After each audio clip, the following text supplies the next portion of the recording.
Welcome to Sex on the Floor podcast. This podcast was created to help educate the public about problems with sex and intimacy and how this is tied to both physical and mental aspects. Hosted by myself, Dr. Molly Hart, a passionate pelvic floor physical therapist and owner of Pelvic Balance Physical Therapy, and by Dr. Katie Schubert, a phenomenal sex therapist and owner of Cypress Wellness Center. We are here to have a good time. We're here to keep it real with you all and to educate along the way. I'm so excited for you to join us.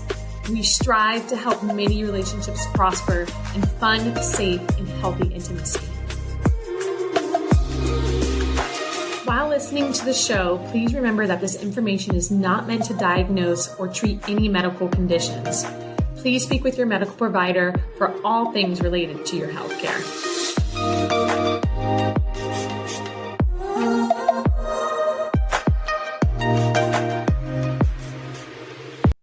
Welcome back to Sex on the Floor. I'm Dr. Katie Schubert, and this is Dr. Molly Hart. And today we are interviewing Suzanne Gunderson. She is an advanced TRE practitioner, a somatic experiencing practitioner. She's also an expert on polyvagal theory and does loads of trauma-informed therapy. So if you don't know anything about what I just said, she is here to talk about what all of those things mean and what kinds of clients she works with and who might benefit from her knowledge. Yeah. Welcome. Thanks for being here with us today. Oh yeah, I'm excited. Thank you. So can you tell our listeners now in your own words how you are here today? We were talking a little bit before we started this episode of like how you ended up in Florida and how you met Dr. Katie. So if you kind of want to walk us through what you were saying earlier so listeners have some context and we can just take the conversation from there. Sure, absolutely. So I grew up in the Northeast in a very normal, dysfunctional household in the early 70s. You know, lots of alcoholism in the house, sexual abuse in the house. And by the time I was a teenager, I was chronically passing out and promptly diagnosed with a vagus nerve disorder because that was the problem, don't you know? So put on medication for many years, many decades. And then I had developed an emotional eating disorder. By the time I graduated college, I was over 500 pounds. And then, a decade later, I lived through 9/11. I lived in New York City at the time, was working there. And the year after that, I decided, okay, there was something about needing to slow down. So I moved to Florida and started to find some holistic approaches as opposed to the Western ones that I had been working with for so many years, and started to unravel a lot of my stress. And through all of the tools and techniques I learned, hypnosis, neurolinguistic programming, energy methods, nervous system regulation, somatic, all of that combined to help me regulate myself physically, emotionally, mentally, and it continues to be a daily practice. It's not something that you just go, okay, I'm done. And with that, I'm a natural teacher. So alongside of my monster corporate career that I had at Hewlett Packard, I created a small business. And if anybody wanted help, then they could come to me. And then in 2017, I started doing this full time for myself. And I call myself kind of a somatic wellness practitioner. People who are on a healing journey, I help them make body-oriented breakthroughs to be able to lessen and reverse their symptoms and become self-healers. So I did that for many, many years in South Florida, where I lived over in Palm Beach County. And I just recently had moved over to the West Coast of Florida, and I'm looking for a new space to maybe take some local clients. And I reached out to Dr. Katie and just was impressed with what you're doing at Cypress and introduced myself, and here we are. Awesome. Thank you for sharing all of that. So you, the typical client that you see, I guess I'm going to back up and ask, is there a typical kind of client that you see? Great question. So a lot of the unique modalities that I do are very innovative, and they're not so mainstream. Think about chiropractic acupuncture going back 20, 30 years. It was kind of like a quacky thing. right? So some of the things that I teach are very different, like how to use your body, how to sense and feel your body. People are, especially in Florida, I have found in South Florida, it's a vacation spot. They don't really want to go deep. So I was taking more national, international clients than I was local people. So I really wasn't able to pick and choose exactly the kind of client that I wanted. It was more people who were going to be open to what it is that I was teaching and sharing. And now, fast forward to 2023, and, the word trauma isn't such a dirty word anymore. Everyone seems to be like, oh, putting their hand up, like, yes, that's me, that's me, that's me. So I'm able to kind of niche down a little bit to say, I like to work with people who are 40, 45 or older, who have gone through some major life transition, whether it's kind of a life reset, awakening to early developmental trauma, have had relationship trauma, and helping them understand that the body is a huge component of their whole integrated healing recovery plan. And how I started to do that was I started to train therapists and clinicians. I studied the polyvagal theory 15 years ago and was just the geek in the front row of every neuroscience, conference across the country, and just loved that work and found a way to kind of effortlessly translate it to that therapist clinician community. And once I shared with them the value of it and they were no longer threatened by including the body as a part of the solution, then I was able to work with them on a kind of care program for those kinds of clients. So yeah, I work with a lot of divorced people, a lot of people who have addictions or eating disorders, any kind of significant chronic stress disorder, immune issues, anybody with PTSD. The trauma release work that I do is very, very well aligned with police officers, veterans, Army, anybody who's dealing with a high level of stress and overwhelm on a daily basis. Because everything I teach is self-use, it's self-activated. Once you learn how to befriend your body and build rapport with your body, then you can really start to have it be a part of your daily living and no longer be kind of taking that overwhelm and burying it inside. Can you talk a little bit about the polyvagal theory? Sure. It's the science of your body's nervous system, which is just the manager of all your body systems, and how it helps you understand what's happening in your body in the face of threat. So very, very simply, if you imagined a bell curve, right, kind of a sloping, from the bottom all the way to the top, kind of a bell curve. At the bottom of the bell curve is kind of what I call the green zone of your nervous system, where we've got that rest and digest, parasympathetic, ventral vagal for the technical people, social engagement part of our nervous system. It's where we feel joy and curiosity and relaxation. It's where our body is the only state our body can recover. It's in that green zone.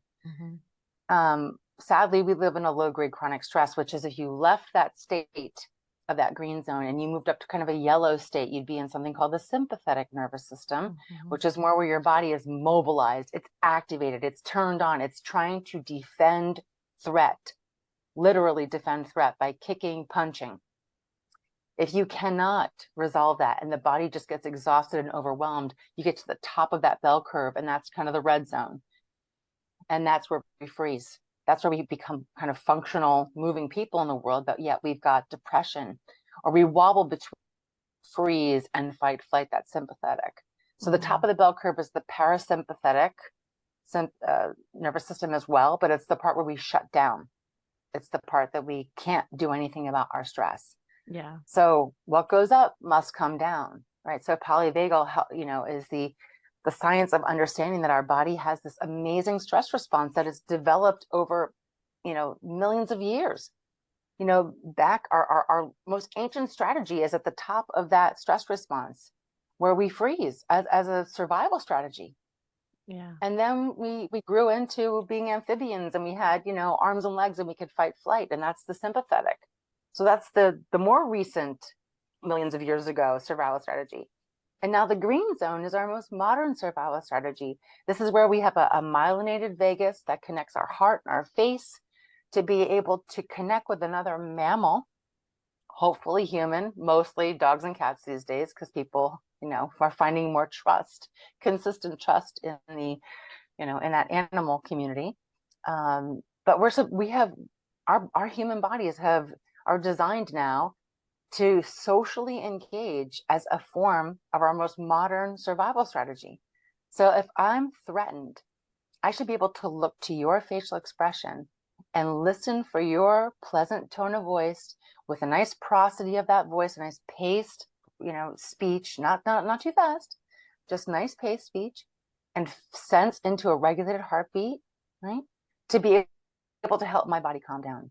But I need that consistently, and I need that in a trusting way. So, think about South Florida. We're all Botoxed up over here. I mean, you look to somebody else's face. Are you there? Are you there? Like, what's your facial expression really saying? Think about a mother to a child, and she's Botoxed up, and the child's like looking for that facial recognition. And this is why a child, can go back and use these ancient strategies of survival. So back to the bell curve, right? So what goes up must come down. The green zone is the bottom, the ventral vagal state, where we should be looking to in the face of threat to another human, another mammal, to help me calm down in the moment, help me really settle back into being relaxed and know that I'm safe. But when I don't have that in a consistent, trusting, safe way, I'm going to go up into that sympathetic fight flight. And some people get stuck there. These are people who are anxious, people who are angry, people who are constantly charged up. And then we get addicted to that chemical concoction in the body where we just want to keep feeding that, keep fueling that. We need more and more and more of that. Or we could be at the top of that bell curve where we're just shut down. We're just functionally frozen. We're depressed. We're lost. We're hopeless, helpless. A lot of suicidality happens at the top of the bell curve. So polyvagal says you need to, start working on coming down. Now, if you're at the freeze zone, you've got to go through mobilization. You've got to go through fight flight. You can't just go from freeze to green, from red to green. You've got to go through all the stages. So I love teaching people who are in freeze kickboxing. Go kick and punch. Just start helping your body mobilize in that way. That way it practices the motion that the body wants to make. And then maybe get in touch with your anger. I'd rather you be angry than depressed. I'd rather you feel a little bit more of something alive in your body, like a temperature, or some kind of sweating or something that your body is doing, than be stuck in freeze. But everyone's body is different. And then you eventually can come into that ventral vagal green zone. And it's in that green zone that we really have to practice being well. If Dr. Bessel van der Kolk, he just says, it takes, the body needs deep and meaningful experiences to shift it out of where it's at.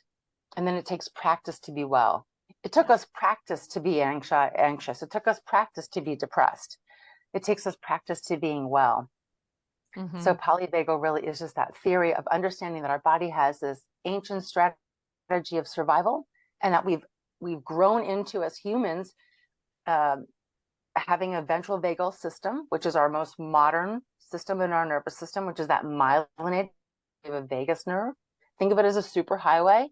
You might have a bumpy highway, and I might be a little anxious, a little angry, a little bit depressed, or a nice smooth out highway where it's sending appropriate messages of threat up to the rest of the upper part of the face and the brain and the body. And then we can survive more appropriately.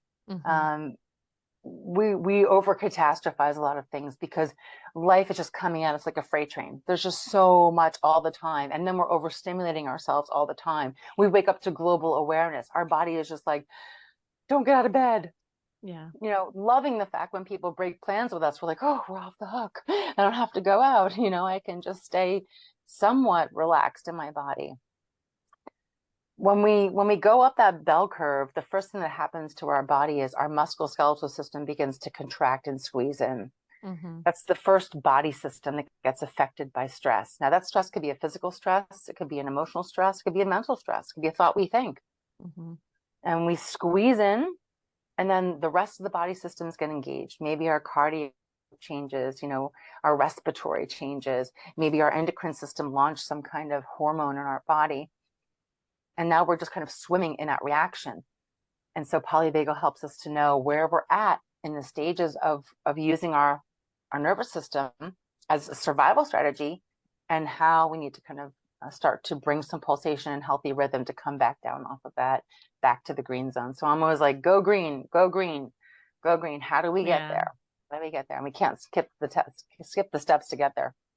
Katie, as you're talking. Oh yeah. Sorry. I was going to ask you. So as you're talking, it's so funny, as I talk to more professionals, you realize that we all actually have very similar training, but the terminology is what's different. Of course, my phone went off, even though I put it on do not disturb.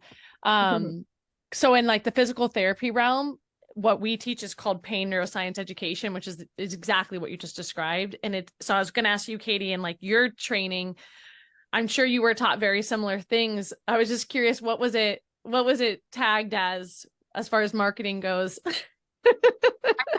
Marketing. I don't know. It's marketing. It really is like polyvagal theory, like who teaches it. For me, it's like Adrian Lowe and Lamar Lamosley in the PT realm have like really coined this pain neuroscience education. And so it's interesting as I learn more and more from other professionals, I'm like, we are learning a lot of similarities, different healthcare professionals. Absolutely. But the name behind the training and who like the person was, that's where things are different, which is cool. I'm like happy to hear this. I'm just learning to recognize certain terms and what that means to that professional. Well, so mental health therapists use polyvagal theory often. But as it was interesting because I was thinking of examples as you were talking, and one of the things we do at Cypress with a lot of our clients is by releasing, so getting the body activated to release emotions. And it's not necessarily, let me give you an example. So we actually just partnered with Smash Room. I'm so happy you did that, because I have a patient I just referred to do that. It's so cool. I love that. That's so cool. Where is that at?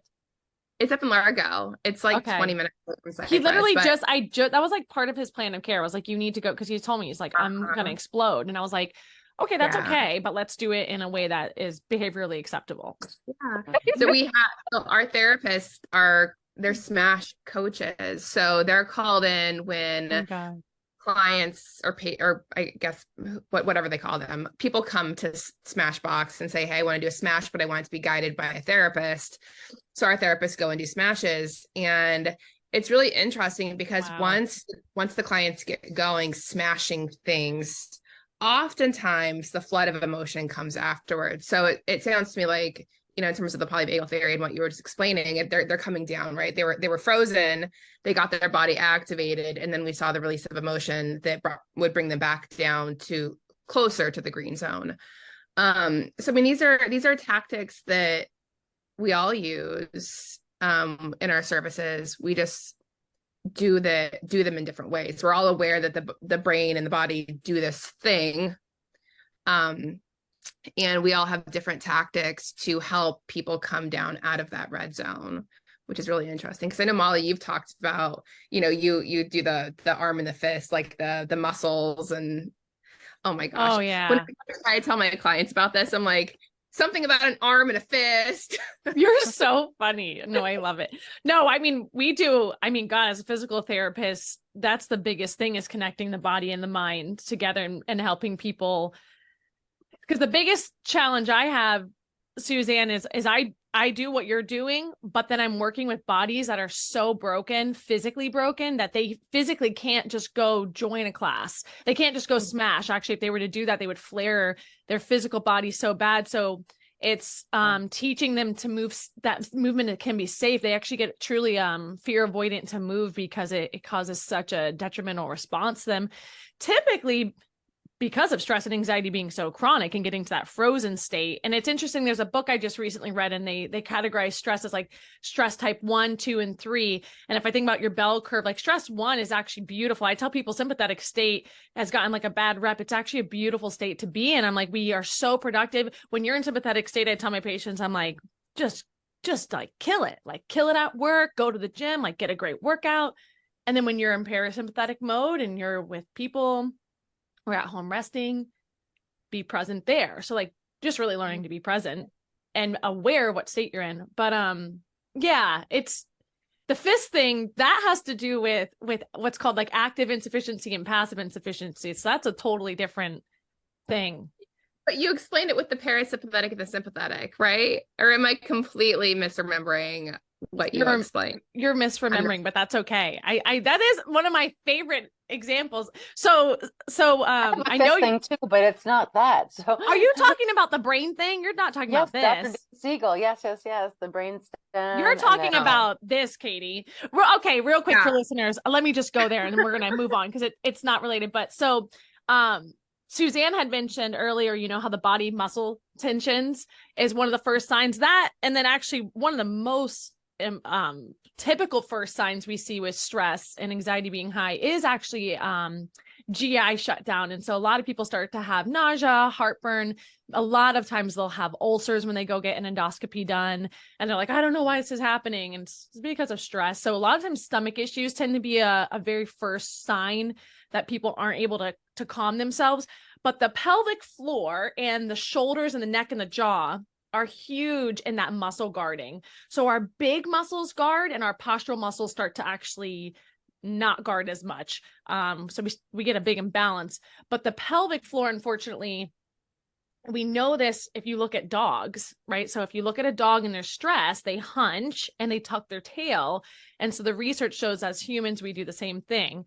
And so what I was saying about the fist thing is what happens, why most people come to see me with pelvic floor dysfunction is because they're in that chronic stress state, like Suzanne was just mentioning, like stage 2, 3. But now they have bladder, bowel, sexual issues because the pelvic floor muscle is always on. It doesn't know how to turn off. Squeezed. Yeah. It's always on. So the example I give is if you take your forearm muscles, they do wrist flexion and finger flexion. And if you're all muscles in the body, when they're in a neutral midpoint state, they're really strong and awesome. So if you make a fist in neutral, feel how strong you are, like squeeze your finger. I do this with my patients. And I'm like, right now, you're either in 2 states when you have pelvic floor dysfunction. You're either really shortened, so this muscle's just been turned on forever, the pelvic floor. I said, now try to make a fist. You can't do it, and it actually hurts when you do that. So that's called active insufficiency, and that's where most of my patients are. And then this is passive insufficiency, so I'm lengthened, and I can't be strong. This is most of my postpartum mamas because the baby just stretched us all out. So I use that example as a way just to help them understand why their muscles are contributing to the shit show going on in their body. You know, going back to all the gut bowel kind of issues that happen with stress, think about when a baby is threatened. It starts to curl into that fetal position. Why? It's because most of the nerves that we have in our body are located in the psoas region of the body. So of course that muscle in the psoas, which is the muscle that's kind of in your abdomen, for people who don't know what the psoas is, it's the lower abdomen that kind of starts to contract and squeeze in. And what's below? Well, it's all your intestines. So of course, if you've got that muscle squeezed down and your body's curling over like in a fetal position and you never release that squeeze, you're going to have some symptoms of whatever's trying to move through can't move through until you start to bring some rhythm and pulsation back to the body. In fact, why babies cry is to keep a rhythm and pulsation happening in that psoas. That way they don't lock down. But when they are not attuned to the way that they need to, and they cry and they are in stress more than not, then the body gets stuck in that position. So we find people who have IBS, a lot of gut health issues, have a lot of early developmental trauma. Or that psoas just kind of got locked in and shortened everything behind it. Yeah. Well, it's so sad to think about.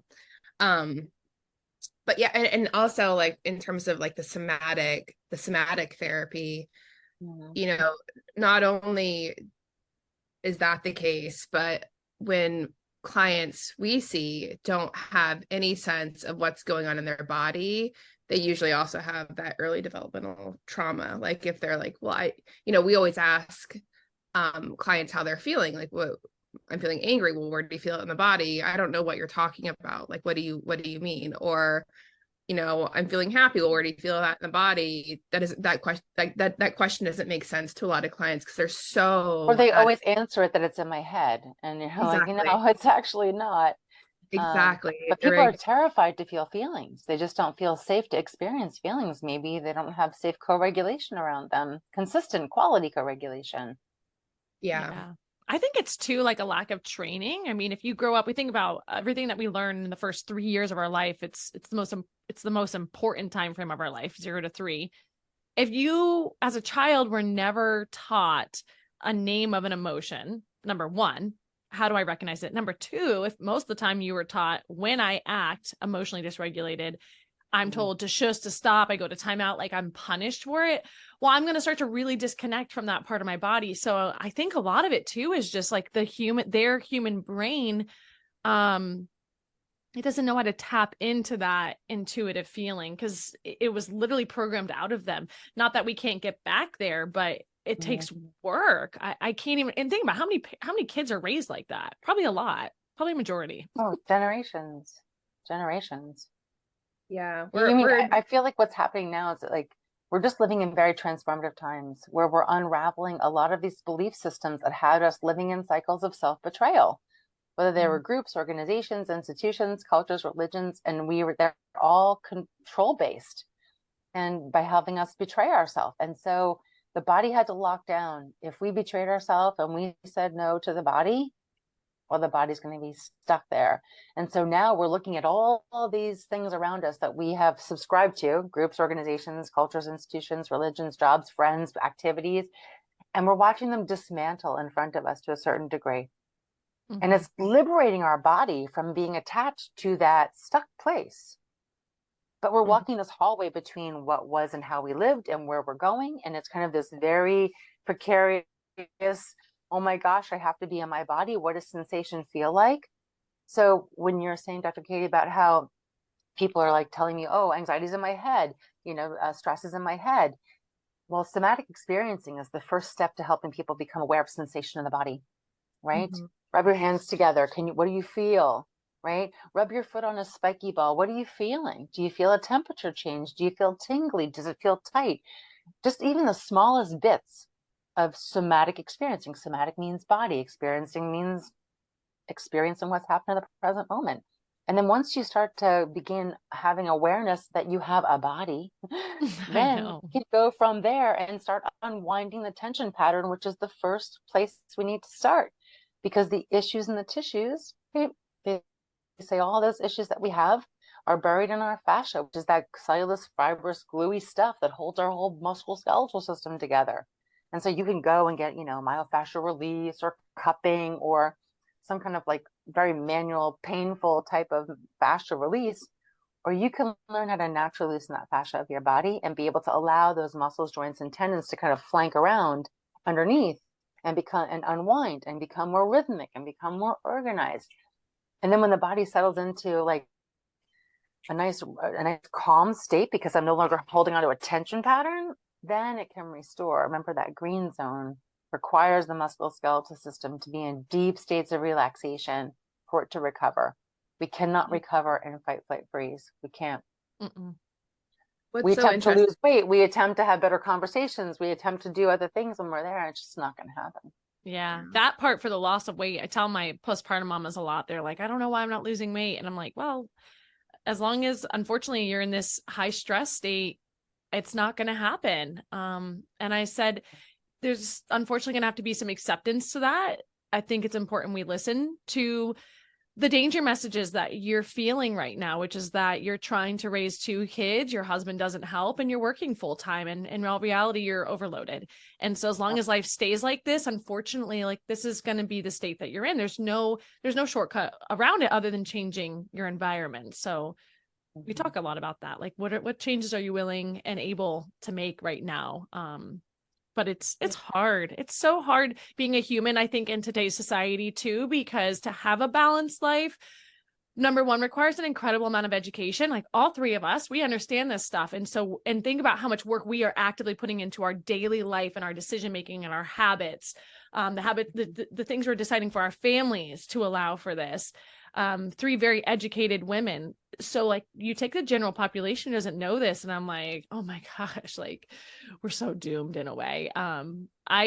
We see beautiful change with my patients when they come in and we work with them, but it's such a process. And the majority, unfortunately, aren't.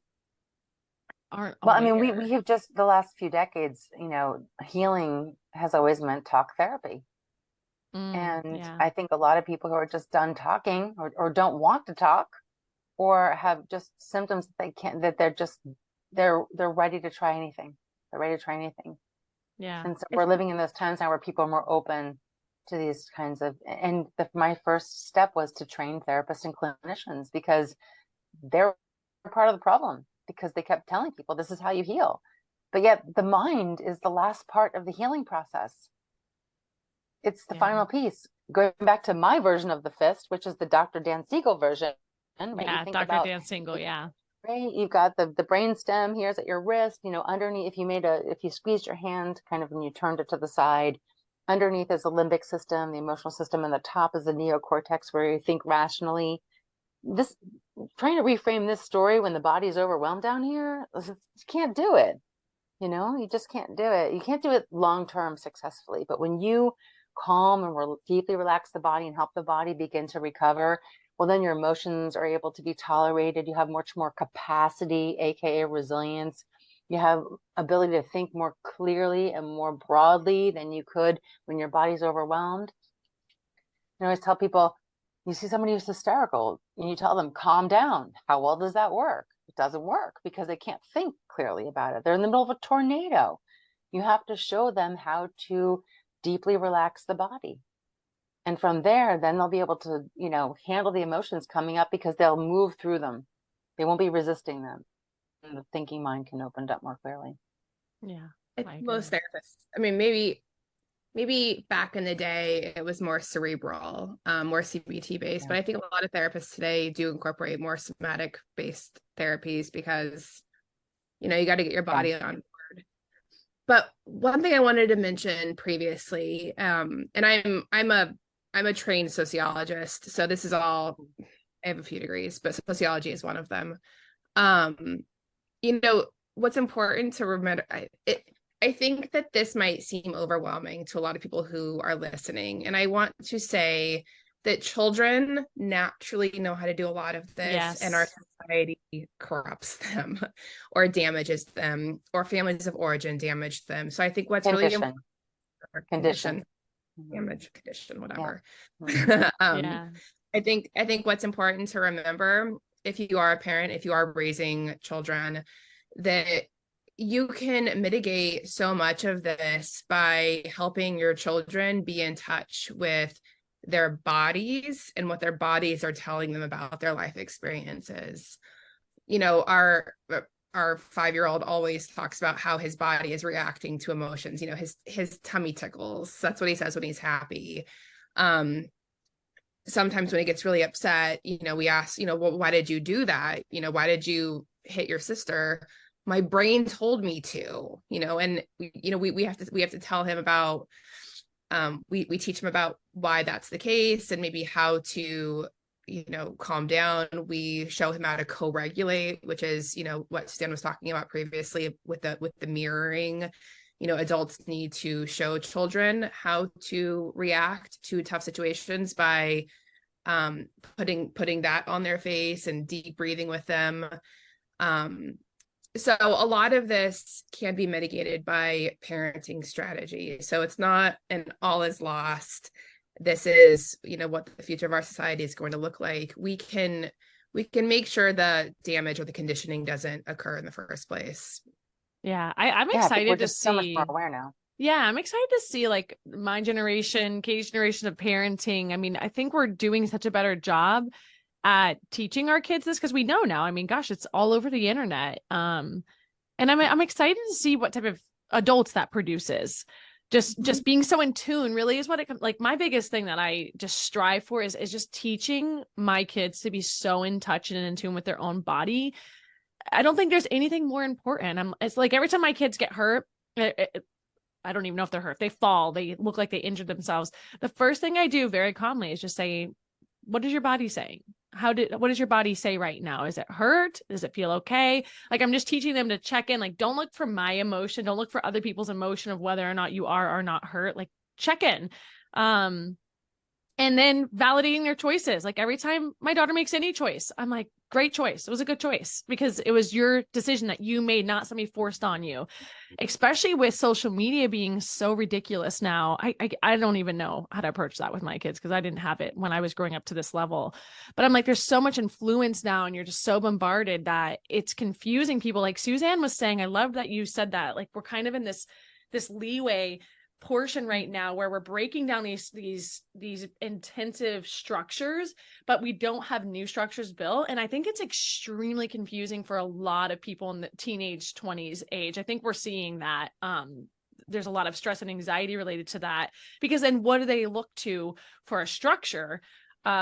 For me, I want my kids, I don't want you to look to anything for structure other than what's within you. That's all I did. My mom taught me to be so intuitive. I never looked at what anybody else was doing. I never even gave a crap, to be honest. And I realized that's not necessarily normal. And then I just created what I wanted. That came to me, that God gave me, like this idea to do this, to do that. It came natural. So I'm like, if I can teach my kids to be in touch, that'd be the greatest gift I think I can ever give them.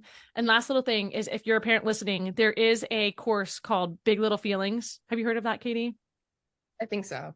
It's super cheap. It's like $47. It's an online course.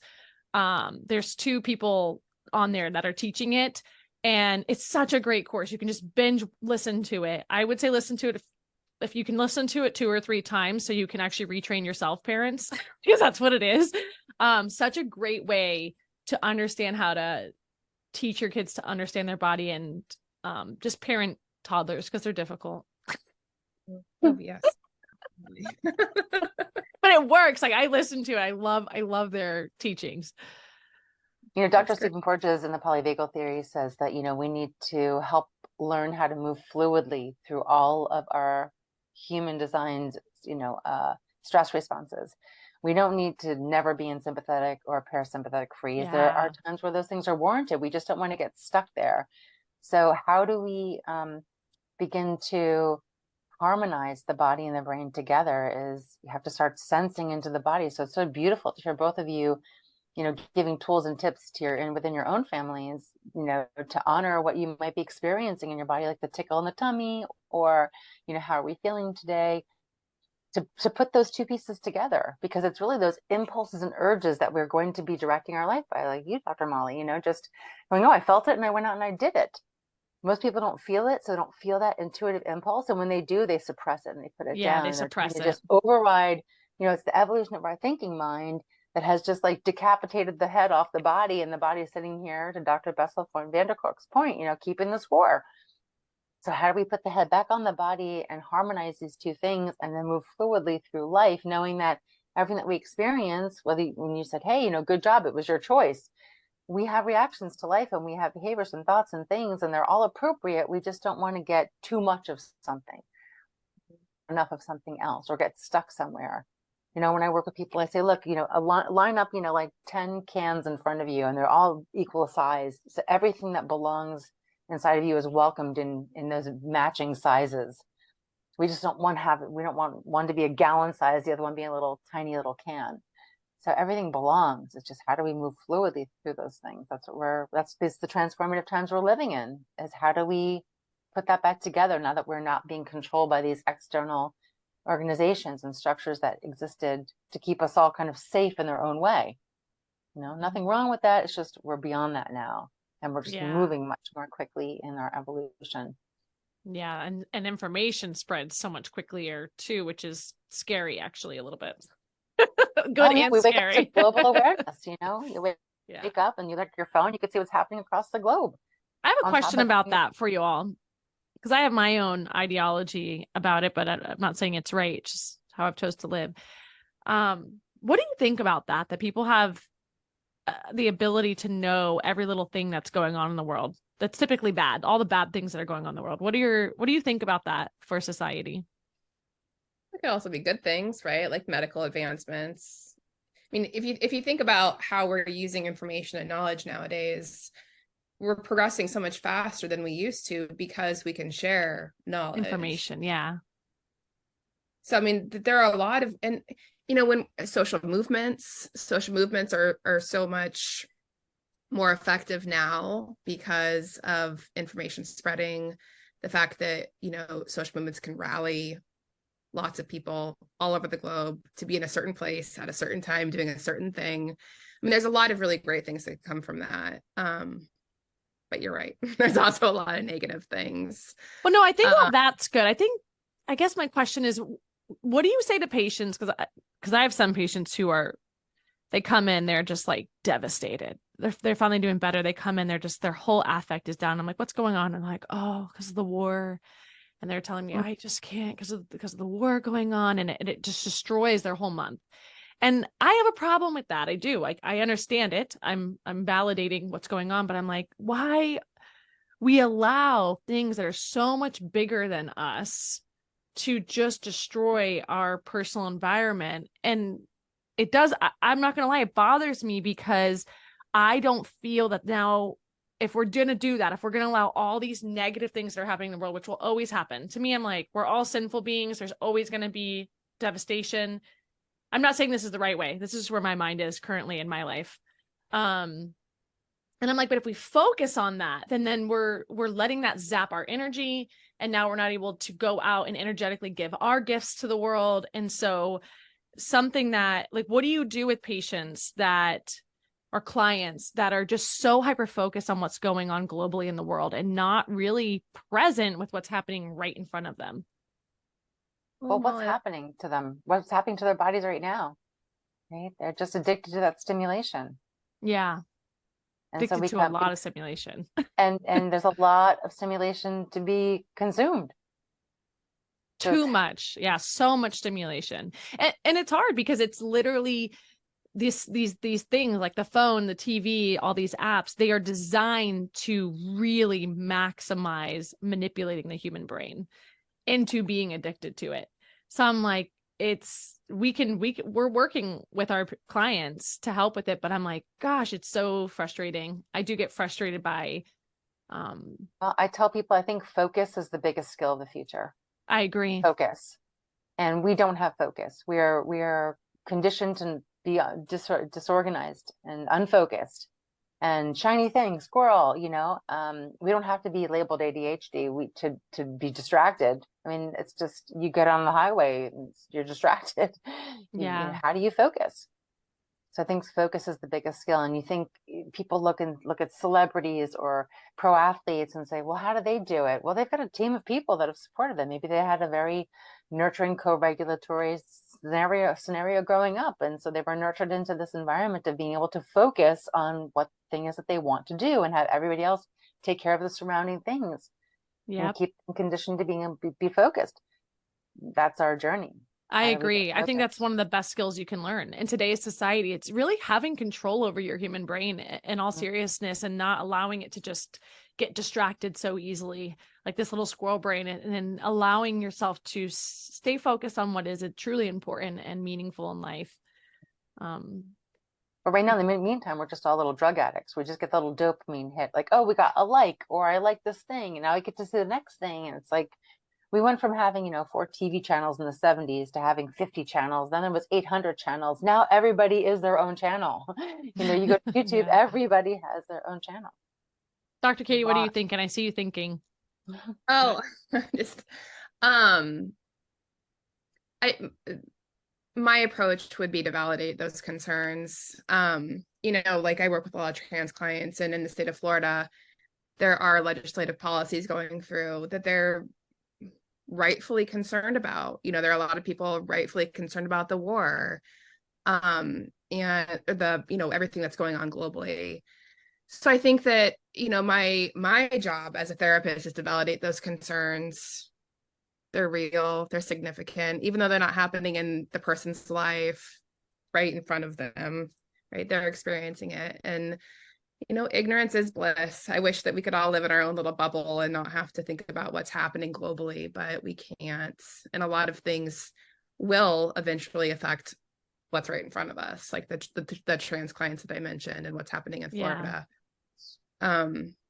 So I don't know. I think, yeah, it would be wonderful if people weren't overly concerned with what's happening around them, but it would do a lot of really positive things for their mental health and their physical health. But you Well, know. and to your point, Dr. Katie, I think there's a lot of people that are feeling deeply in these experiences of what's happening around the world, whereas the majority of the world isn't feeling for those experiences. So Yeah. it's really putting the burden on the feelers of the world to be Sure. able to process and transmute this, because they have the awareness of it, they're having the experience of it. So yeah, honor that experience and help them move through it the Mhm. best way that they can, because the majority of the people who are knowing about it, they're not aware of it in the same way, they're not embodying it in the same way. So there's the healers of the world who are those feelers. Yeah, not always an easy place to be. Mm-mm. No, no. I felt like there Okay, was well, something else I wanted to ask though, real quick. What? Maybe I don't have it, but there's something else that one of you two mentioned that I wanted to go over. That's okay. right. I lost it. Well, I wanted just to mention about trauma release exercises, TRE, the one modality that I do. It was created by Dr. David Berceli about 40 years ago. He is an international humanitarian, and he went to war-torn countries and was noticing the same reaction every body was having when they were hearing bombs go off, and that Oh was to yeah. curl and squeeze in. And he noticed that people were locked in that position. And also in his study of the animal kingdom, noticing what happens naturally to animals after they survive threat is they find a safe place to go and literally shake off that threat from the musculoskeletal system. So he found a way to help people activate this involuntary neurogenic tremor mechanism of the body to help their body both unwind tension patterns from 10, 10, 15, 20 years, however long ago that may be body, and rationalize that and bring it forward, as well as be able to keep the body knowing how to be flexible and elastic in the future if they are faced with any kind of future stresses. It's the judgment and opinion that our mind has about what people who people are when they shake. Oh, they're going to think we're lesser. They're going to think we're weak. We're going to think we have some kind of a disease like epilepsy or Parkinson's. And that's not okay because we survive through human connection. So we stop the body from having this very natural expression of this shaking. We seem to think it's okay when we see dogs shaking when they hear fireworks. And we go, oh, poor little dog, what's happening? Or big dog. Well, their body's staying elastic and flexible in the moment of that threat. That way they don't bury that fear in. But if they were being chased in the wild and, an impala got captured by a lion and was able to eventually escape, it would go to another place safe in the forest and it would literally shake out that experience, because any kind of fear buried in the body would be in an animal's body would translate to them being prey for the next day. Yet we as humans, we forget that we're mammals and we carry that fear in our muscles, joints, and tendons locked down by the fascia of the body. Helps us to activate this involuntary shaking mechanism. It's a vibrational quiver that helps to naturally loosen the fascia so that the tension patterns that exist in the muscles, joints, and tendons be able to flank around and unwind and settle the body into deep, deep, deep states of relaxation, which is that green zone, where the body then can for all the other dysregulated nervous system um, uh, systems, so that we can come back into lessening and reversing our experience of stress. Very interesting. I love it. So that's the TRE that you're That's referring the to. TRE, yes. Okay. Somatic experiencing is kind of a prelude to TRE because, as I mentioned, you have to start to build rapport with your body for the sensations that it's experiencing. That way you go, oh my gosh, what's that? What's that? What's that? And instead of just like disassociating and checking out of your body, you have safe co-regulation with a practitioner, or maybe it's during a workshop to say that's totally normal. You stick with it to your tolerance. We can take a break anytime. Then you continue to build that rapport with the body, deepening the connection with your body, and then you can tolerate it for 5 seconds, 10 seconds, 30 seconds. Look, I'm not against the meditation movement that's out there, but I think 99% of the people doing meditation are just in functional freeze and they leave there and they're like, oh, well, that was just a nice break, but they just Yeah. deepened that trauma in their body. Yeah, Because I most kind people of agree have with a that. tolerance. Most people don't A have a little bit. tolerance to be in their body for 5 or 10 seconds. And so I congratulate people when they're up to 30 seconds or a minute. I'm like, that's great. Keep going, keep going. I truly believe there's the people who kind of live hard and fast through life. They're kind of people that were thrown in the middle of the pool. They don't know how to swim. they clung onto the edge of the pool. They're holding on with white knuckles, and they're just like, they just live that way. They're like, I got this. And you look at them and you go, oh, you're so strong. And I'm like, can you swim across the pool? Can you? Can you get to the middle part where you're like, oh my gosh, can I float? Can I go underwater? What do I need to do here? That's resilience and capacity. So when you start to get more connected to your body, help it deep, you build that capacity. Resilience is a big word right now. I like to use capacity. That capacity for whatever's coming at you. So you can be a shock absorber to life. It comes at you and you can be elastic and flexible. You know when to go underwater, you know when to float, you know when to swim, and that's how you get across the pool. And you're not just gripping onto the edge of the pool for dear life.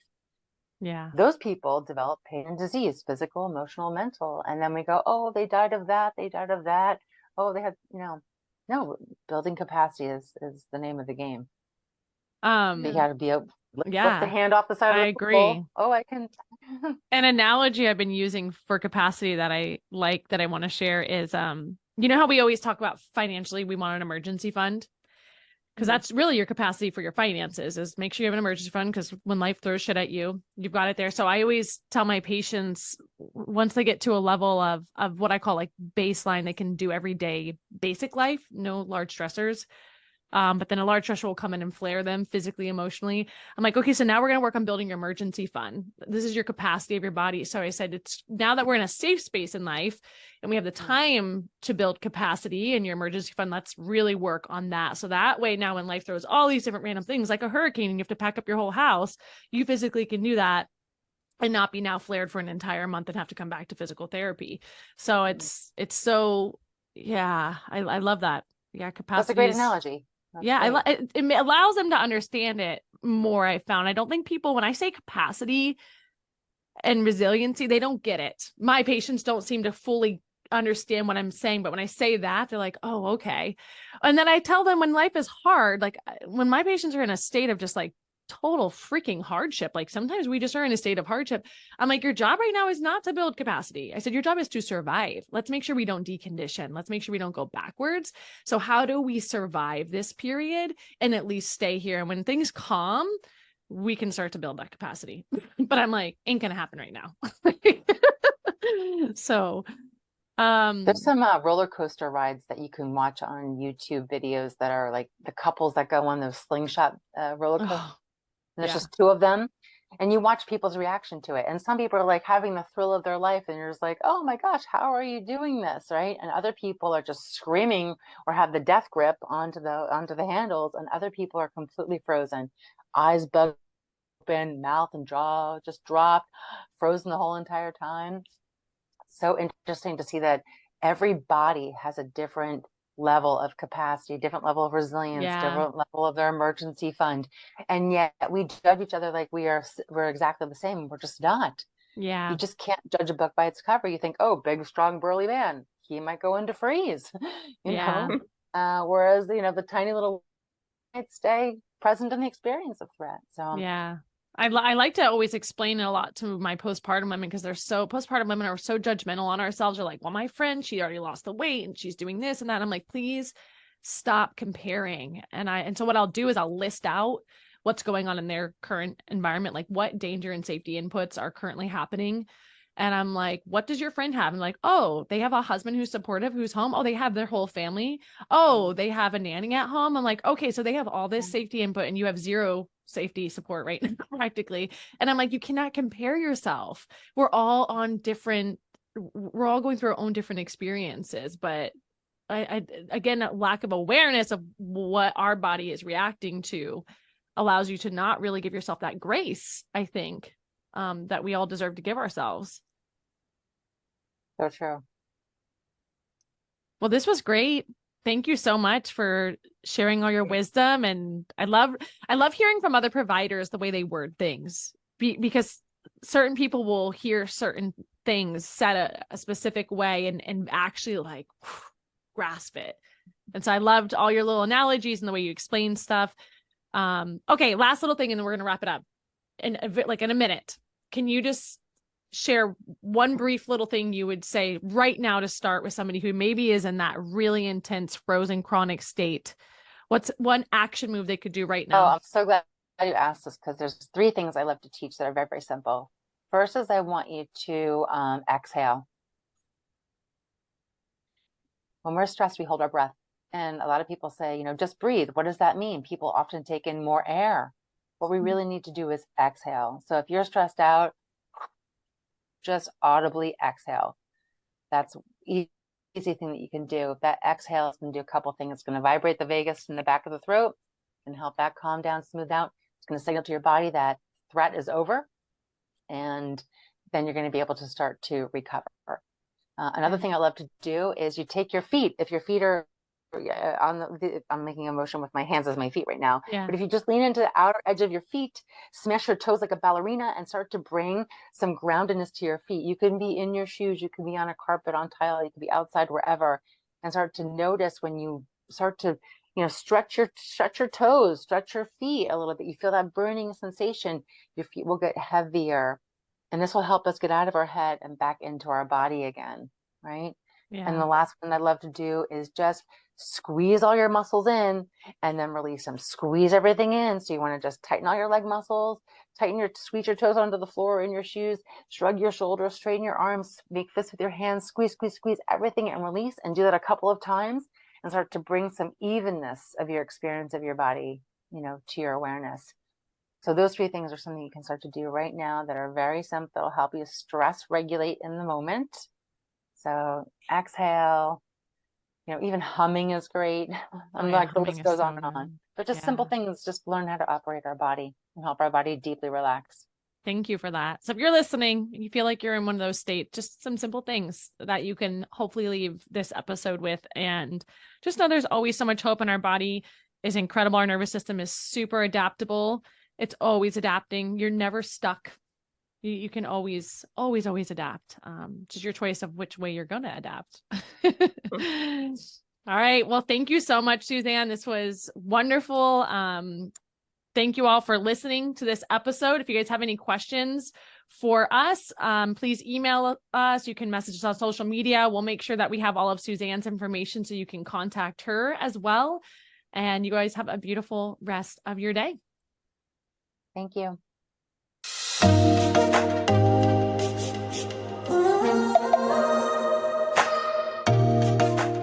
We are Dr. Molly Hart and Dr. Katie Schubert, and you've been listening to Sex on the Floor podcast.